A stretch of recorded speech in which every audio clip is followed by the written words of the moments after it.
Hi students, ఈరోజు real numbers exercise 1.3లో question number 4 చూద్దాము. Express the following decimal numbers in P by Q form and write the prime factors of Q. What do you observe? So first question 43.123. Okay, so ఇప్పుడు 43.123ని మనం P by Q ఫామ్లో express చేయాలి. Okay, so అంటే denominator కావాలి మనకి ఇప్పుడు. So దీన్ని డెసిమల్ రిమూవ్ చేయాలన్నమాట. ఓకే, సో 43.123కి డెసిమల్ రిమూవ్ చేయాలంటే మనం 3 డెసిమల్స్ ముందుకు రావాలి. Okay, so multiplied by 1000.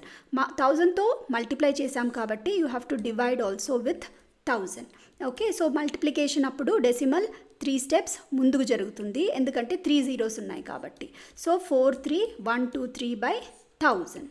Okay, so ఇది P by Q form. So మనకి P by Q ఫామ్ వచ్చేసింది, క్వశ్చన్లో అడిగారు కదా అదనమాట. ఓకే, ఇప్పుడు write the prime factors of Q. Q అంటే ఇదే కదా, P by Q. Q వచ్చేసి 1000.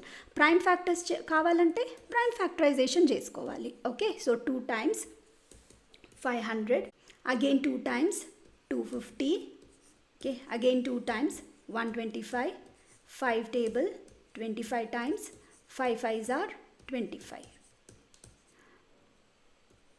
Okay, so this is nothing but 43.123 by 1000 ఎలా రాయొచ్చు? 2 power 3, 5 power 3. ఓకే, సో ఇది మీకు అర్థమైంది కదా. ఇప్పుడు వాట్ డు యూ అబ్జర్వ్ అని అడిగారు. సో మీరు డినామినేటర్ని చూడండి. సో డినామినేటర్ ఎలా ఉంది? 2 power 3, 5 power 3. ఇలా ఉంటే ఇది ఖచ్చితంగా టర్మినేటింగ్ డెసిమల్. ఓకే, సో ఎలా చెప్పాలి ఇది టర్మినేటింగ్ అని? ఎయిదర్ మనకి డినామినేటర్లో 2 power m కానీ, లేకపోతే 5 power n కానీ, లేకపోతే 2 power m 5 power n ఫామ్లో ఉంటే, ఓకే, డినామినేటర్, ఓకే, న్యూమరేటర్ కాదు, డినామినేటర్ ఈ ఫామ్స్లో ఉంటే ఖచ్చితంగా అది టర్మినేటింగ్ డెసిమల్ అనమాట.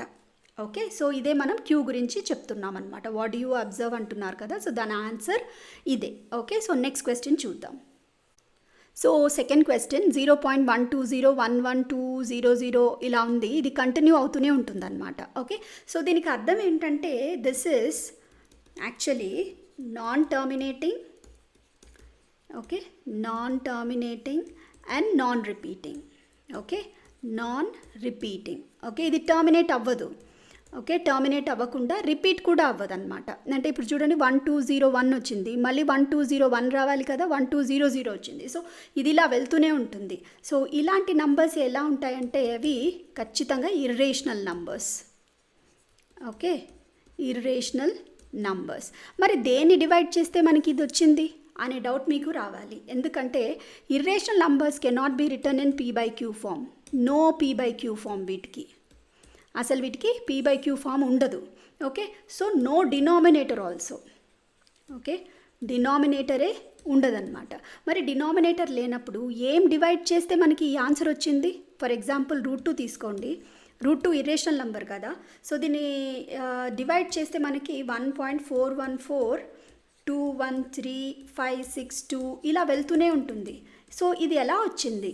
మనకి డినామినేటర్ లేదు కదా, సో ఎలా వచ్చింది? Using long division method. అది మీరు చదివే ఉంటారు చిన్న క్లాసెస్లో. సో రూట్ వాల్యూస్ కనుక్కోవాలంటే మనం లాంగ్ డివిజన్ మెథడ్ చేస్తాం. We need not have any denominator.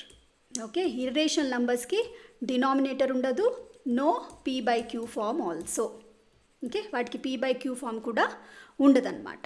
Okay, so as a general rule, okay, as a general rule మీరు ఒకటి తెలుసుకోవాలి, అదేంటంటే if decimal expansion,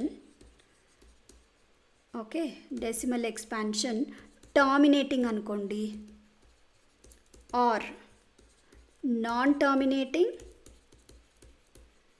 repeating. Okay, ఇలా ఉంటే if decimal expansion terminating or non terminating repeating అయితే అవి ఖచ్చితంగా rational numbers.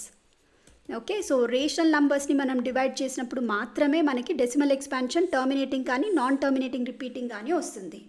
Okay, if decimal expansion is non terminating and non repeating అనుకోండి. ఓకే, అంటే ఇవి టర్మినేట్ అవ్వవు, రిపీట్ కూడా అవ్వవు.